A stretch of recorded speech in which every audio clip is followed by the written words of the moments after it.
Alrighty, I wanted to make a video really quickly just discussing the recently released game Assassin's Creed Shadow right here. As you can see, I'm on the inventory page for Nawe. So she has a Kusarigama and obviously the katana. Also have Tanto at this point. Slightly limited on the weapons. I guess I should have access to the gun by now. I did some mission where she literally just shot someone in the face, so that was pretty wicked. And then obviously this armor and not the Korisagama, but the the katana and the hood, which you can hide that gear, but kind of like the hood. And then obviously the fuller armor set, and then also they've got a trinket, so it's kind of the part of the inventory menu. And then obviously I'm like level 17, so I kind of did the game slightly unconventionally. I'll go to the map to explain that more, but obviously right now I've got almost 7,000 mon and a bunch of wood, no iron, yada yada. There's a bunch of resources, etc., which you get out in the world, and I have a bunch of the crafting materials, so I can basically craft any one of these items up. It's not as quite as grindy as an Assassin's Creed Odyssey, I think you could definitely say. And so that's what's in the bag. And then the tools, oh yeah, I'm slightly limited on tools. I've got the throwing knives right now. I've got the smoke bombs, which I don't even really know how to throw those. I just got the ability and haven't used it, which is dumb because I've definitely needed it.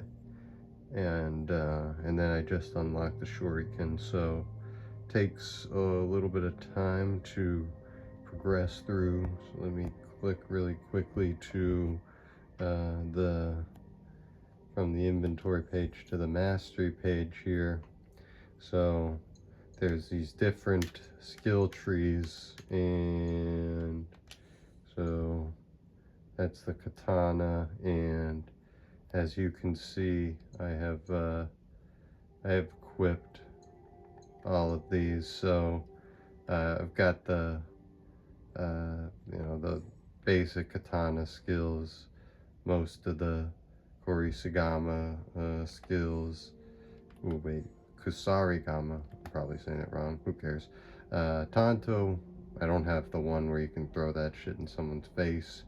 That'll be cool the next time I have a bunch of mastery points and some tools. Like I've got the kunai, the smoke bomb, just got the shuriken, and then there's additional stuff which I can get for there. And then the shinobi, I've got the shinobi thing pretty well situated right now, where so look at the grappling hook, faster climbing, vaulting over enemies, the Egan roll, all these sort of quality of life sort of upgrades. And then assassin, I've got a good amount of these in terms of the eagle vision, the reinforced blade. I still need to upgrade that obviously because my assassin ability is not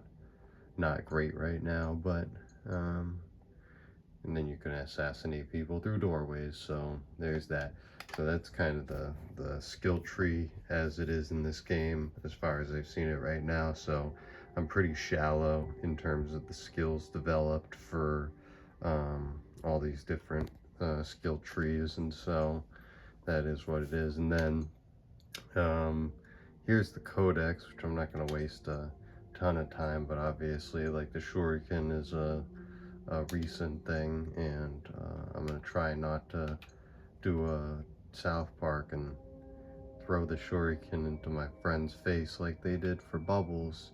But there's obviously all sorts of tutorials and etc. So before I linger on the map for a bit, there's also the objectives, which don't necessarily want to ruin a ton of it if you're not the most familiar, want to sort of see the game for yourself. But like, for example, I let that person live, blah blah blah, hunting down these people, and then I've got Yasuke over here, so I haven't even gotten to his storyline. And we've got Yaya in the crew with Tomiko here, and then there's just affiliated people where I've done certain things, or I'm doing certain things. There's a dog I found, and this dude wanted he wanted bandits taken care of, so that happened. And then there's people like this, and then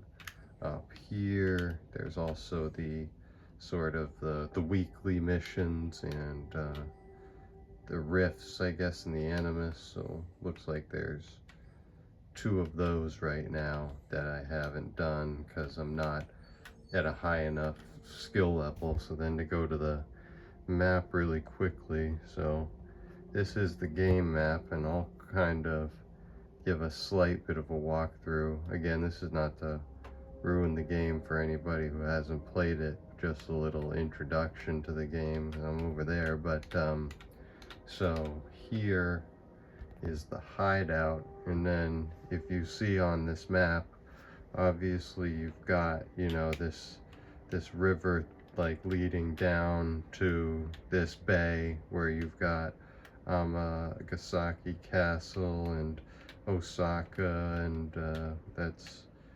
Osaka Castle right there. So I just need to get the chest. I've done all the bits for it, so there's some armor there, and then I was just doing a bunch of stuff in Sakai, and so I was around there, and there's a viewpoint over here on a boat. So there's a bunch of boats out here, which I'm just going to assume, not being a dummy, that 1, 2, 3, I'm gonna eventually make my way to some of those. And then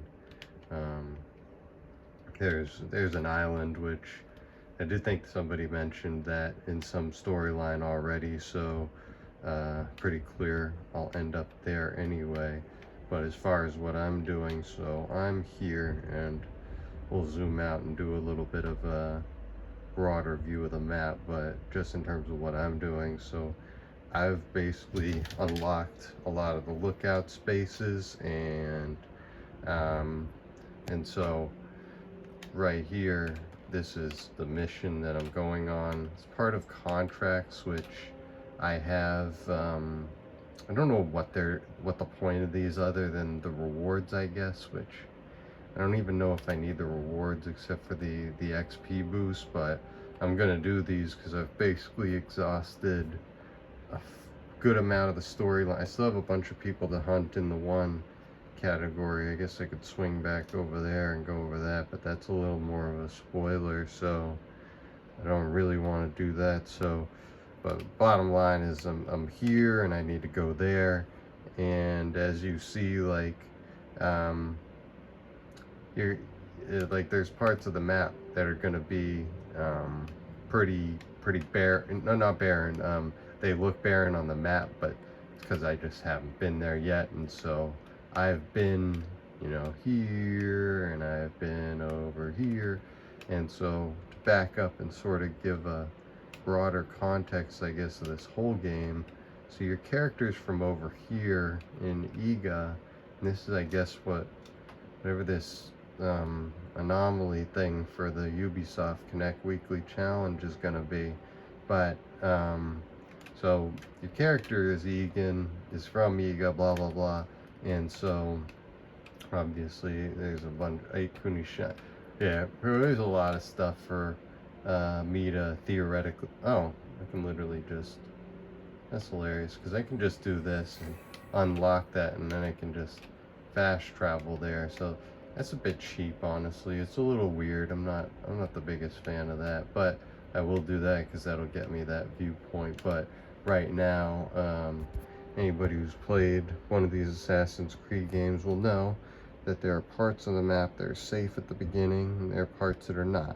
So character comes from here, but the first part of the game is in this region here, Izumi Setsu, and Izumi Setsu includes all of this. I'm trying to draw, so all of that, and so that looks kind of little on the map, but then you zoom in, there's all sorts of viewpoints, there's and so this is the hideout, which, you know, if you play the game and you basically go from, I'm saying if you follow the story in a linear way, then you'll get there more quickly, etc. I think this sort of started over here, wherever, but in any event, I had to travel sort of this way from either this summit or this summit, going that way. And so instead of doing that, I basically went up and around, and I gathered all these viewpoints because they were in safe locations on the map, low level, and I was able to go through and pick up all of these, even though like some of these viewpoints are, so that's just a hideout place. But let me see, so that's a mountain. There's a better example, and I'm probably just gonna go to Osaka for the example, because yeah, like, so I've got this Osaka Tenshu fast travel point, which is in Osaka Castle, which at this point I've defeated the samurai Daisho, and I have not looted the chest though, so this location is uncompleted, but I could literally fast travel back and sneak in and get the chest at some point, so that'll happen eventually. But then there's other similar examples, like I said, on Agasaki Castle. So that one's pretty much completely uncompleted, and I've got that lookout spot over there, but I also could, you know, fast travel over there. And then so I've gone all the way to here, and I definitely say one of my observations of this game so far in terms of the world map and the setting of it is very much a wooded, foresty, mountainous sort of region, and so you spend a lot of time trying to climb up to a point like that from there, and it's challenging to climb and do all those things, and so I just wanted to get those things done first. So like I've done missions all over here, and then that's I'm not gonna try, but I've gotten 2 of these 3, and then the chest. So I've basically completed a lot of the tasks, and what I did again is I basically knew I had to go there from either there or whatever, so I just kind of went up and around and gathered all this stuff basically for the purpose of XP farming. And then so the next region that's going to become available is Yamashiro, which has Kyoto in it. So so right now I only have this viewpoint in Ogura Peak, in Ogura Pond, which I must have gone to from one of these locations. I had to climb that, so I probably went straight up there, and like it was a challenging climb. But then from these these fast travel points, you can see all sorts of things, and so probably zoom into the real game in a second. But anyway, there's a mission where I'm gonna have to go to Kyoto in a minute anyway, so so sometime later today or tomorrow, whenever I get to it, basically gonna make a similar pass through this region here, Yamashiro, and try to get all the viewpoints and everything, because you see Yamashiro is level 17, which is where I'm at.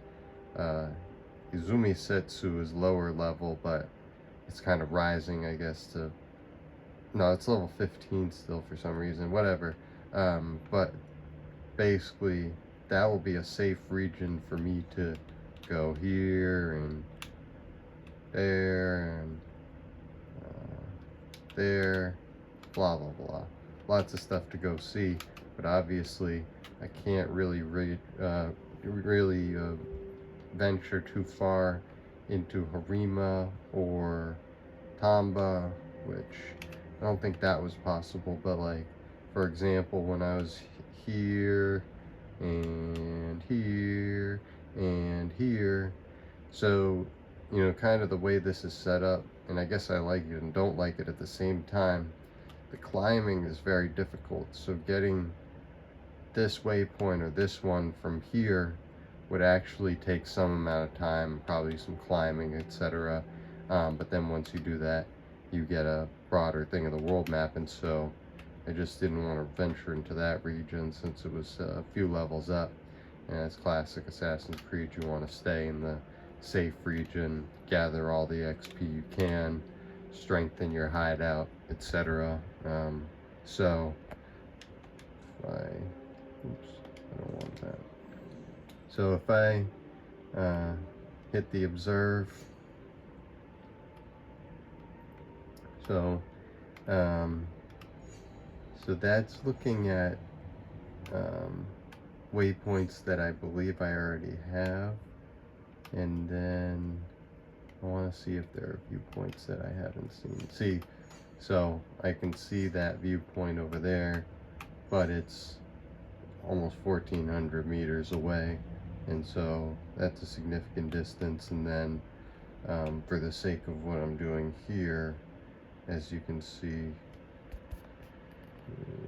zoom, I'm 321 meters away from, obviously, whatever's going on over there. I have to destroy a target, so I'm gonna do that. But obviously I can fast travel back to that point, so I will just briefly show the hideout, because I think the hideout's interesting. But overall, you know, that's just kind of going over the game more mechanically. I guess if I was to give a kind of review to this game, I'd say I definitely like it. It definitely has its own flavor. It's not like, it's really a sort of unique Assassin's Creed game, but I would say it's most similar right now to, I'd say Black Flag, even though it's not a pirate game and not heavily ship-based at all at this point. But, so this is the hideout. I guess we're in winter season, which there's seasons in the game. It makes some difference, whatever. But that's my stables. I've upgraded the stables so that they've got the sort of stone roof sort of thing or whatever. And then let's see, gotta fix my camera angle. So then over here we've got the whatever this building's called, and all this crap. And so bottom line is you could sort of design your own thing. It's a little different than, I guess, the settlement in Valhalla, where the settlement is much more of a result of your choices, and well, so you choose to you know, develop one building rather than another, the decorations, etc. But the buildings all go in a certain place in the settlement. Or in here, you can go into a certain building and you can just change that. But so over there is like the dojo, and I've put a bunch of crap in here. My settlement's pretty big for where I'm at in the game right now, but it could be bigger if I gather some more resources, essentially. And that's part of the seasons thing, where you'll have your scouts, and you need them to help you smuggle things to and from. So as far as active missions, I've got to plunder those resources. We have one other thing here, and that. So like I said, I'm gonna head back here and jump back into this. But overall, like I said, I think the combat, I would say it's more similar to the old style Assassin's Creed games, is because it's much more of a counter and make people pay for things on defense sort of style of combat. It's less hitbox based in terms of what Odyssey and Valhalla really did after Origins, which I thought was an improvement on it, but this game definitely has its own flavor. And so right now, if I was to give a 10-star review for this game, I'd definitely give it at least an 8.5 star right now. And I probably took a half star off it just by my own gameplay, by not following the storyline in a more uniform manner. But I just wanted to do this. Would this be pod number 39 or something? Can't remember which pod I'm on, but I guess this will count as more of a visual podcast because I've not really done this previously, where I've taken a video of something that I was looking at and made that sort of style of talking about it. But I like these Assassin's Creed games. I think they're fun, and so I'm diving into this one. And I think you can hear in the words, names I'm butchering. I don't know a ton about Japan or Asian sort of culture in general, and so this game is definitely a interesting learning experience in that respect. And then it's a rock solid game right now. So definitely glad I have this one, and depending on how kind of the rest of the story goes, it could definitely punch its way up in terms of rankings for these games all time, in terms of favorite Assassin's Creed games. Like if I'd list mine right now, it would probably go Odyssey, Origins, maybe Assassin's Creed 3, Valhalla. I don't really care for the older games, to be honest. So there's people who are like, Assassin's Creed Odyssey is not an Assassin's Creed game, and I've already made a podcast addressing that nonsense. But you know, this game, she's like a shinobi, so she's not also a traditional Hashashin in that sort of sense. And so I think anybody taking this game too seriously, or trying to impose too much historicality on this game, you gotta remember, we're playing Assassin's Creed. This is not exactly reality. And so with that, I think this game's meant to be enjoyed, and so I'm gonna dive back in. Alrighty, thanks.